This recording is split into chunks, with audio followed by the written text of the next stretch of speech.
Unajua watu wengi wanashangaa kwa nini Wakenya wanaomboleza hivi, Wakenya wanalia kwa sababu gani wanalilia mzee.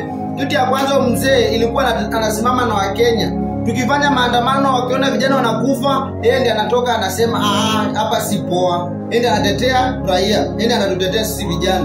Na huyu mzee ndiye alitufunza mambo ya maandamano, na huyu mzee ndiye ametuletea mambo ya freedom. Wakenya tunapata uhuru wa kuongea. Inatokana bado na huyu mzee.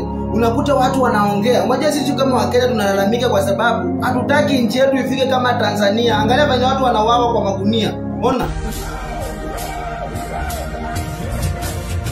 Sisi tulikuwa na mtetezi, hatutaki nchi yetu ifike watu wanapiga manduru kwa gunia hivi. Huyu mzee Magufuli alitoka wa Tanzania, freedom yao iliishia hapo kwa sababu gani? Huyu mzee ndiye alikuwa matumaini ya Watanzania. Huyu ndiye alikuwa mtetezi wa wanyonge. Kama sasa huyu mzee mtetezi wa wanyonge Raila. Sasa venye mzee ameondoka ndio unaona Wakenya wana uchungu, venye Watanzania walikuwa na uchungu. Huyu mama aliachwa kwa kiti ndiye anaua Watanzania, na hatutaki huyu Kasongo pia baki bila msemaji. Atatumaliza bwana,